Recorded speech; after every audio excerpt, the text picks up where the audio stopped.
اهلا بيكم في فيديو جديد. في الفيديو ده هاخدكم كده سريعا في حاجه برضو من الفاندمنتالز اللي اي فرونت اند انجينير المفروض يكون عارفها، وبرضو من الحاجات اللي ساعات بتتسال في الانترفيوز، وهو موضوع زي ما باين كده من عنوان الفيديو السي اس اس بوكس موديل. هيفرق معاك في ساعات في انك تبقى فاهم وانت بتكتب الكود تختار انهي element عشان يعمل انهي وظيفه في ال HTML، وانت بتكتب CSS تبقى انت عارف اللي انت بتكتبه دوت بيأثر في انهي حاجه بالظبط، والشكل بتاع الاليمنت بتاعك بعد الديزاين هيبقى شكله عامل ازاي. خلينا نبص سريعا كده على الموضوع ده ونراجعه في السريع. قدامنا هنا في مجموعه من الاليمنتس، منها headings وباراجراف وسبان وسترونج. الفرق بينهم ايه؟ ان في جروب كده من الاليمنتس موجوده جوه ال HTML بتبيهيف باي ديفولت ان الديسبلاي بتاعها ببلوك، ومعنى بلوك ان هي دايما بتفت في الويدث او في اللاين اللي هي موجوده فيه، وتاخد بريك لاين قبلها وبريك لاين بعدها، وده زي الهيدنج H1 H2 والباراجراف والديف. طيب في حاجه تانية بقى الديفولت بتاعها ان هي تبيهيف ان لاين، زي ايه؟ زي السبان وزي السترونج وزي الانكور تاجز. الحاجات ديت باي ديفولت الاكشن بتاعتها ان لاين. طب ايه الفرق ما بينهم بقى دلوقتي في موضوع البوكس موديل؟ الفرق ان انت لو في عندك element بيكون بيهيف باي ديفولت بلوك، مش محتاج انك تغيره وتقول له ديسبلاي ببلوك لان هو كده كده بلوك. وبالتالي ده بيتأثر بشوية حاجات. لو اديته بادنج، البادنج دوت بيزق الحاجات فوقيه وتحتيه، يغير في الفلو بتاع الاليمنتس يعني البيج بتاعتك. اما الحاجات الانلاين لو اديتها بادنج فوق وتحت بتاخد البادنج، لكن في الحقيقه ده ما بيزقش الاليمنتس فوق وتحت، وده بيأثر او بيبيهيف بشكل مختلف في البوكس موديل بتاعه. ده مهم جدا انك تبقى فاهمه.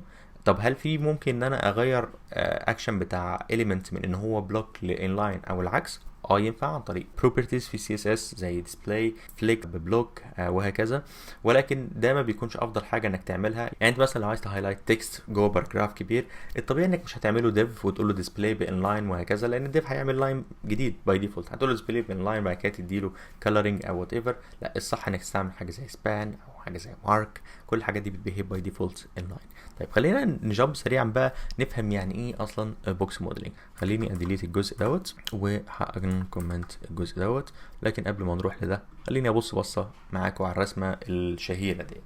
الرسمه ديت يعني اكتر حاجه واضحه في موضوع البوكس موديل، وده عباره عن رسمه هوريها لكم كمان شويه ان اكشن، يعني بتبين لك ان في كل اليمنت الجزء الازرق اللي جوه ده هو حاجه اسمها الكونتنت بوكس.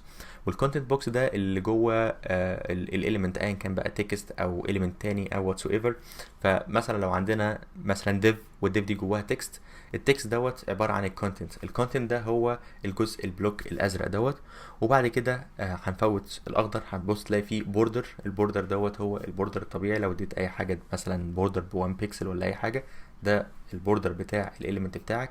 وفي ما بين البوردر والكونتنت حاجه اسمها بادنج. البادنج باي ديفولت زيرو، بس لو اديته بادنج، البادنج ده بيزق البوردر لبره او بيزق الكونتنت لجوه زي ما هنشوف دلوقتي.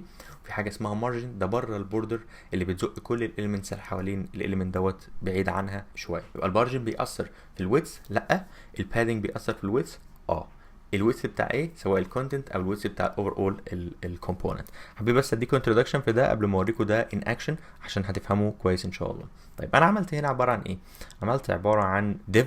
الديف ديت اديتها اسم رولر، واديتها ويدث 500 بكسل، وعملت كونتينر جواه كونتنت هوريكم ليه دلوقتي، وفي سيبلينجز هنحتاجها كمان شويه هفرجكم ليه هنحتاج. طيب في CSS زي ما قلت لكم رولر عباره عن width 500 واخده بس باك جراوند وكلر وواخده مارجن باتن وتكست الاين. طيب وعندنا كونتنت انا مديله باك جراوند جراي بس عشان يبقى باين في الشاشه، وجواه التكست اللي اسمه كونتنت. هنروح هنا نعمل الكونتينر اللي هو كونتنت ده جواه، وابدا ان انا اديله يعني شويه بروبرتيز. اديله width مثلا هديله 500 بكسل عشان خاطر يبقى نفس الويث بتاع الرولر. زي ما انت شايف كده بالظبط حصل ان هم خدوا نفس الويث، فالدنيا بتفت. لغايه دلوقتي الموضوع سهل وبسيط ما فيهوش اي مشكله.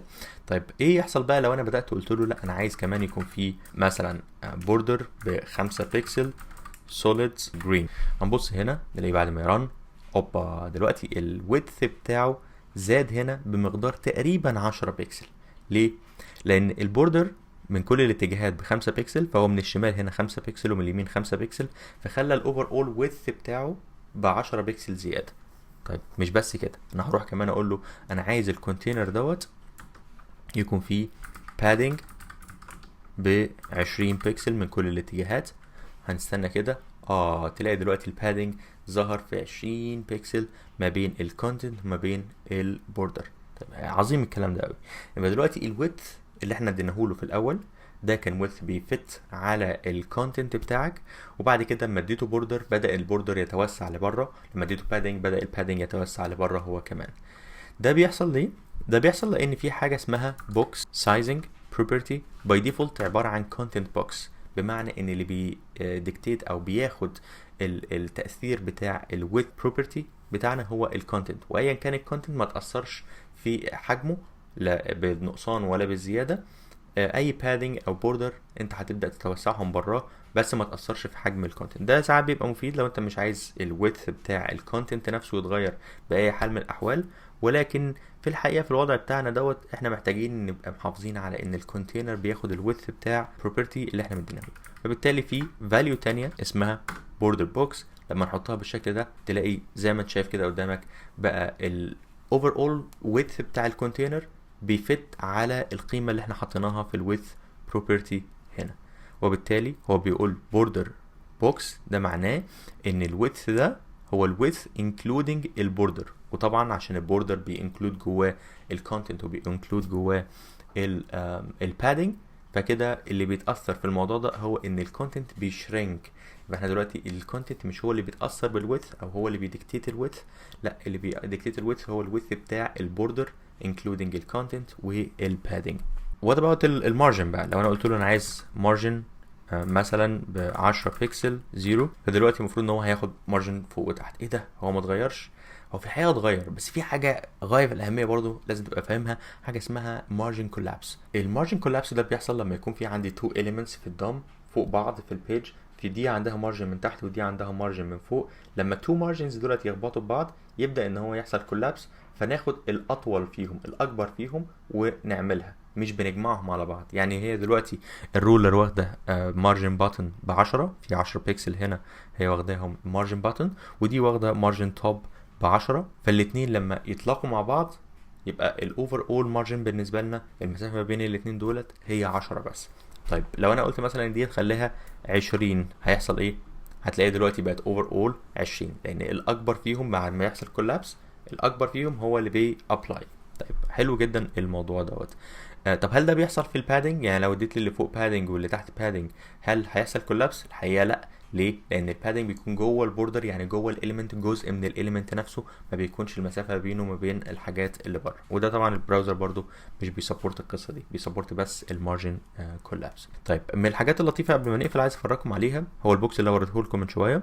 هو ان انت لو رحت دلوقتي على اي element انت تختاره say content دلوقتي، هتبص تلاقيه هنا في البراوزر حاجه لطيفه قوي بتبين لك البوكس موديل بتاعك. هنا مثلا الازرق اللي جوه هو ده الاكشوال ويدث دلوقتي بتاع الكونتنت بتاعنا، هو 450 بس لان هو متاثر بالكونتينر. فلو رحنا مثلا عملنا سيلكت للكونتينر تلاقي الكونتينر دلوقتي مبين لك معلومات اكتر، ان الكونتنت ب 450 والهايت بالشكل ده ب 18 وشويه، في بادنج من كل الاتجاهات زي ما انت شايف كده، بيحصل هايلايت جوه فوق هنا بالحاجه اللي انا بهوفر عليها. انا بهوفر دلوقتي على الكونتنت هي هايلايتد، بعد كده البادنج بيقول لك ان هو 20 بكسل من كل الاتجاهات، بعد كده البوردر هو هايلايتد دلوقتي 5 بكسل من كل الاتجاهات، بعد كده المارجن لما هوفر تلاقي في مارجن من فوق ومارجن من تحت. طب انا لو رحت على الرولر دلوقتي هتلاقي ان الرولر فيه مارجن من تحت ب 20 بيكسل. حاجه ديت يعني مسهله الموضوع بشكل كبير جدا، انت يا دوب بس تهوفر عليها تشوف انهي element انت عايز تبص عليه وتقعد تبص عليه كده لو انت بقيت محتار ومش عارف ايه اللي واخد مارجن. انا شخصيا ساعات بعمل الموضوع ده لما الاقي فيه elements كتير زحمه بس في مارجن زياده هنا، مش عارف هو المارجن جاي من الاليمنت ده ولا من الاليمنت ده، بفتح الديف تولز زي ما هو قدامنا كده وابدا ان انا اشوف هي واخده مارجن ولا element تاني اللي جنبها ولا كده ولا كده. بس كده هو ده كل اللي انا كنت عايز اقوله النهارده في موضوع البوكس موديل بتاع السي اس اس. محتاج تفهم ان في elements بتكون باي ديفولت بتبيهيف ان هي بلوك، وفي elements باي ديفولت بتبيهيف ان هي انلاين، وبالتالي اختار الاليمنت الصح للحاجه الصح. محتاج تبقى فاهم يعني ايه بادنج، يعني ايه مارجن، انهي فيهم اللي بيأثر على الويدث بتاع الكومبوننت. اتمنى تكون استفدت اي حاجه من الفيديو دوت. اشوفكم على خير ان شاء الله في فيديو جديد. سلام.